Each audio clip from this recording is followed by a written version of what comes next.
Bismillahirrahmanirrahim. Assalamualaikum warahmatullahi wabarakatuh. Alhamdulillahirrabbilalamin wa bihi nasta'in wa ala umuri dunya waddin wa la haula wa la quwwata illa billahil aliyil azim. Amma ba'du. Selamat pagi untuk adik-adik semuanya yang kali ini sudah memasuki kelas 7. Tetap jaga kesehatan di masa pembelajaran daring ini. Semoga kita tetap diberi kesabaran untuk menjalankan pembelajaran daring kita kali ini. Sebelum kita mulai pembelajaran kali ini, perlu saya untuk memperkenalkan diri terlebih dahulu. Nama saya adalah Muhammad Nurzaini. Tempat tanggal lahir Blitar 6 Januari 1997.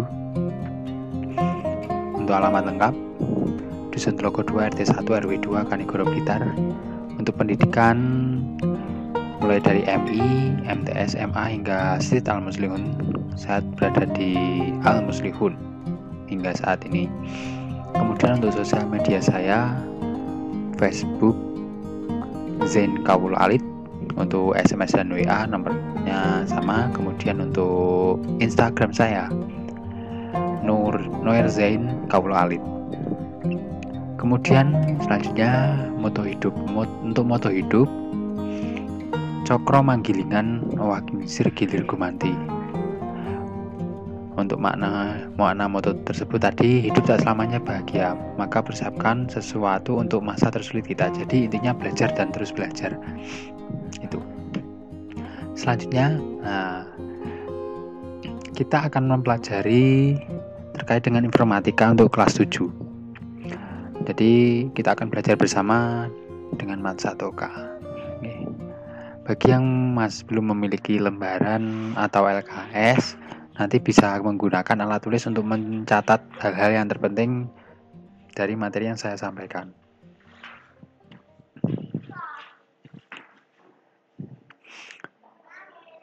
Informatika kelas 7 bab 1 terkait dengan teknik komputer. Ini di bagian pertama. Bagian pertama apa? Ini. Bagian pertama yakni perangkat keras komputer. Apa yang dinamakan perangkat keras komputer? Jadi perangkat keras komputer adalah bagian dari sistem komputer sebagai perangkat yang dapat diraba, dilihat secara fisik, dan bertindak untuk menjalankan instruksi dari perangkat lunak atau software. Perangkat keras komputer juga disebut dengan hardware. Berdasarkan sifat dan kegunaannya, hardware dibagi menjadi 4. Tapi di sini saya kasih 5. Karena apa? Karena yang terakhir nanti ada perangkat internet. 4 tadi apa? Perangkat masukan, perangkat mengolah data, perangkat keluaran, perangkat penyimpanan. Nah, ini yang nomor 5 ini adalah tambahan, yakni perangkat internet. Kita bahas satu persatu. Yang pertama adalah perangkat masukan. Perangkat keras input atau perangkat masukan adalah jenis hardware yang berfungsi untuk memasukkan data atau input ke dalam memori sistem komputer. Adapun fungsinya adalah memasukkan data, kata, angka, gambar, suara, dan video untuk diolah oleh komputer. Perangkat keras input utama dari sebuah sistem komputer adalah keyboard. Mouse merupakan perangkat keras input pendukung dari sebuah sistem komputer. Nah, selanjutnya adalah contoh dari hardware input. Apa saja? Ya, ini. Yang pertama ada mouse. Kita sudah tahu mouse gambarnya seperti itu. Ya. Di mouse tersendiri itu sudah banyak perkembangannya. Yang dulunya menggunakan seperti roda atau bulatan ya. Bulatan yang menggunakan magnet. Kalau sekarang sudah tidak menggunakan bulatan magnet. Kalau sekarang menggunakan laser. Itu. Dan untuk body dari mouse tersendiri sekarang sudah bermacam-macam. Apalagi sekarang kita tahu mouse untuk para gamer itu sekarang sudah banyak perkembangannya. Kemudian untuk mouse ini identik dengan klik. Jenis-jenis klik yang berada di mouse ini ada 4. Single klik ini adalah 1 kali klik kiri. Kemudian ada double klik. Double klik ini apa? Untuk membuka dokumen, folder, dan aplikasi. Caranya bagaimana? Double klik di klik kiri. Itu. Jadi di sini ini kita double klik titik gitu.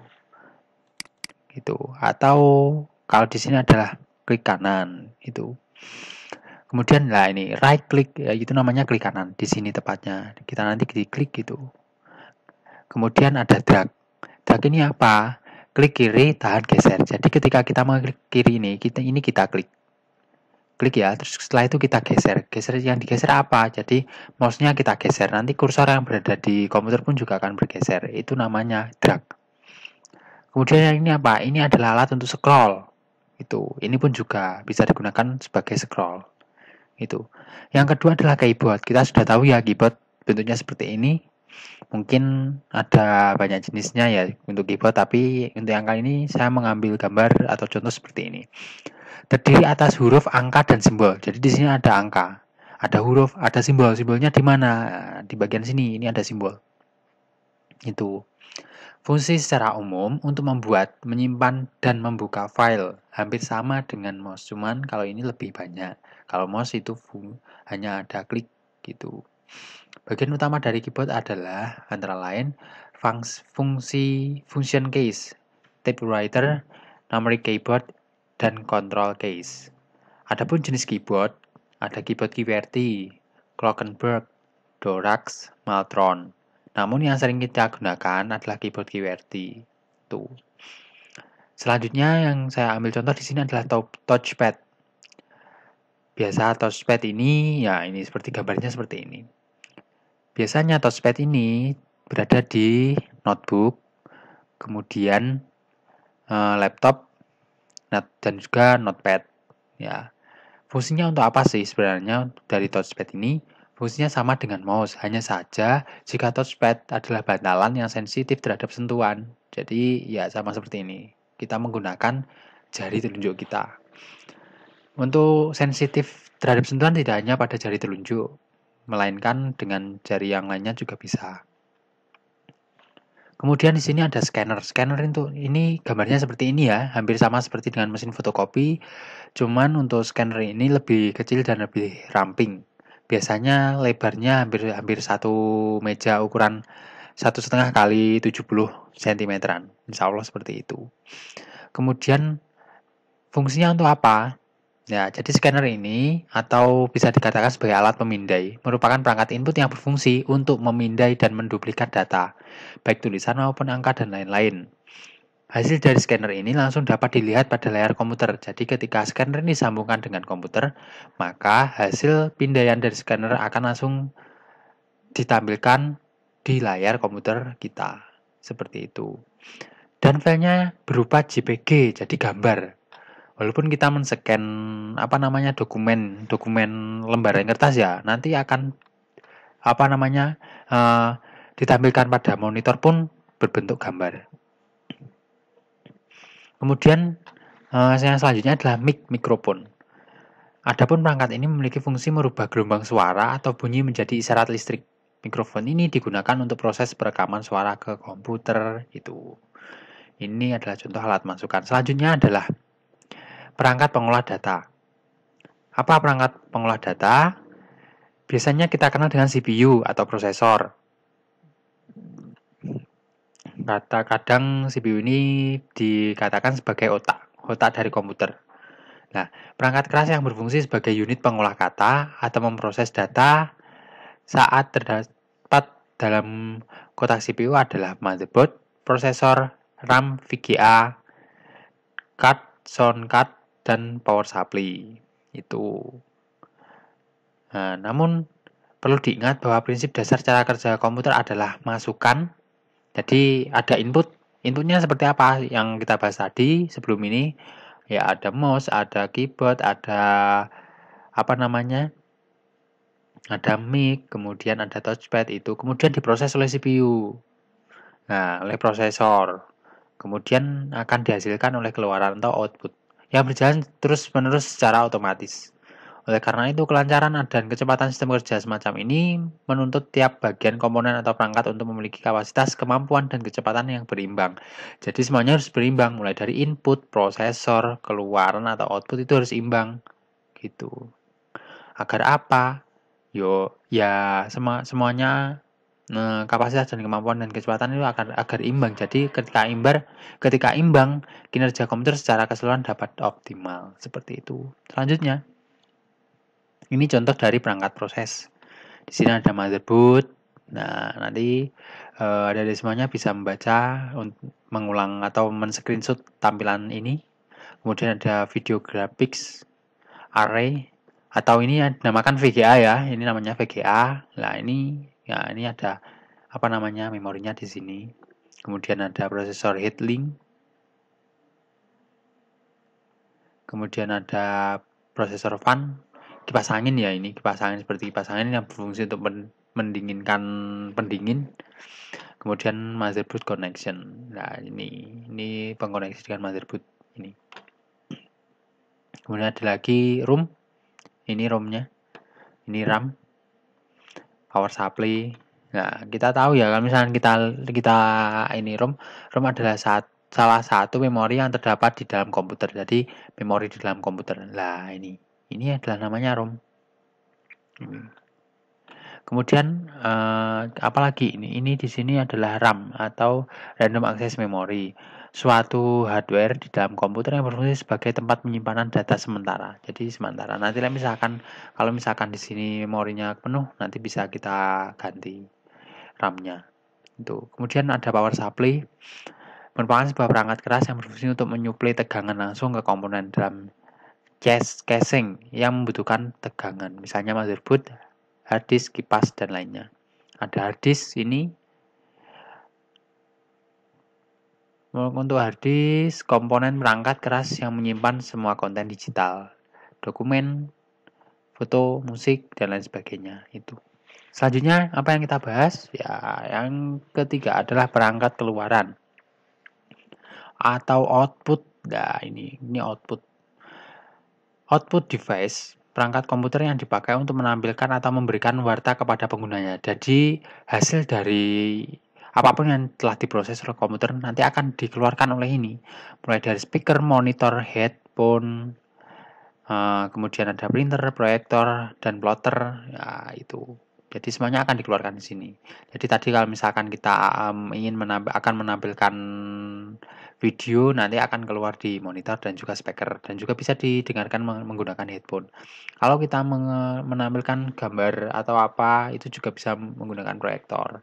Kalau kita ingin menampilkan dokumen, di monitor juga bisa, atau kita memang langsung memunculkan itu bisa menggunakan printer.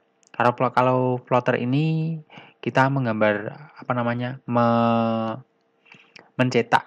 Jadi mencetak gambar atau banner atau stiker-stiker besar itu bisa menggunakan plotter ini. Itu selanjutnya ada perangkat penyimpanan. Ya, untuk perangkat penyimpanan atau storage device merupakan media untuk menyimpan informasi, baik melalui magnetisasi medium tertentu atau magnetic storage media maupun sinar laser, optical disk. Nah, data yang disimpan bersifat permanen. Ini adalah contoh dari memory card. Jadi untuk yang memory card ini adalah magnetic storage media. Ini. Kemudian untuk optical disknya ini ada CD, DVD, kemudian Blu-ray disk. Dan untuk flash disk dan hard disk eksternal ini adalah yang lain dari optical disk. Itu. Selanjutnya, yang terakhir adalah perangkat jaringan dan internet. Ada NIC atau Network Interface Card. Merupakan perangkat yang berbentuk seperti sebuah kartu ekspansi yang memungkinkan setiap komputer dapat terhubung dengan suatu jaringan menggunakan kabel jaringan. Kemudian ada lagi modem yang berfungsi untuk mengubah sinyal digital ya menjadi sinyal analog. Kemudian yang terakhir adalah WiFi. Jadi kita sudah tahu fungsi dari WiFi seperti apa. Jadi ketika kita tidak memiliki kuota atau data internet, ya mungkin ini adalah salah satu jalan keluarnya. Itu. Mungkin sampai di sini terlebih dahulu bahasan kita. Jangan lupa untuk adik-adik semuanya tetap diulang-ulangi ya, atau boleh kita di screenshot. Nah, untuk digunakan sebagai pembelajaran video kali ini. Nah, jadi ini adalah sistem kerja perangkat keras komputer. Bagaimana? Nah, contoh. Ini adalah speaker. Mohon maaf, ini adalah mikrofon. Ini mikrofon. Ini juga mikrofon. Ini speaker. Ini speaker. Kemudian ini adalah CPU, sistem unit ya ini. Ini adalah CPU, keyboard, mouse. Kemudian ini monitor atau screen. Kemudian ini printer. Nah, sistem kerjanya bagaimana? Ini. Misalkan kita di sini menyuarakan. Jadi menyuarakan misalkan seperti ini. Kita menyuarakan kata-kata halo kawan. Jadi nanti di sini akan diproses oleh sistem unit. Nah, ketika sudah diproses di sistem unit, mungkin nanti juga aplikasinya akan terlihat di monitor. Kemudian nanti akan keluar suaranya akan keluar di sini, speaker. Pasti selalu sama hasilnya. Halo kawan. Gak mungkin ketika kita menggunakan mic membunyikan halo kawan, di speaker terdengar hai kawan, itu tidak mungkin. Pasti tidak mungkin. Ya, jadi sama. Ini speaker. Mikrofon dan juga speaker. Kemudian mouse. Jadi mouse ini adalah alat bantu ya. Alat bantu tambahan. Kalau yang utama itu di keyboard. Jadi apapun tadi keyboard ada huruf, angka dan juga simbol ya di sini semuanya ada. Sama ketika kita mengetik ya kita ketik di sini ya, kita ketik semuanya, apapun yang kita ketik nanti akan ditampilkan oleh monitor. Nah, sebelum ditampilkan sudah jelas nanti akan diproses di sini di CPU. Nah, hasilnya akan ditampilkan di monitor. Jika kita ingin mencetaknya, nah outputnya berada di mana? Di sini. Di sini. Jadi di print ketika kita memerintah CPU ini untuk mencetak dokumen kita yang kita ketik tadi di sini ya, printer akan mencetak, dia keluar.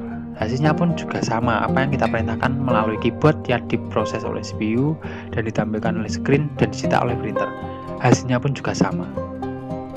Itu adalah sistem kerja, minimal sistem kerja dari perangkat keras komputer seperti itu. Nah, selanjutnya ini silahkan membuat sedikit resume atau rangkuman berupa gambar sistem kerja perangkat keras, serta berilah penjelasan cara kerjanya minimal 1 hari dari cuplikan video yang sudah kita bahas. Itu tadi. Jadi gambar yang ini, nah ini silahkan digambar ulang sekreatif ada di semuanya. Kemudian jelaskan salah satu dari sistem kerja perangkat keras ini. Boleh dari speaker, boleh dari mouse, boleh dari keyboard dan lain sebagainya, bisa. Mungkin itu terlebih dahulu dari saya. Tetap semangat semuanya, tetap jaga kesehatan. Kita akan segera bertemu. Tetap sabar dan juga semangat untuk kita bersama. Dari saya cukup sekian. Wabillahi taufiq wal hidayah wa ridwan wal inayah. Wassalamualaikum warahmatullahi wabarakatuh. Mat Satoka Jaya.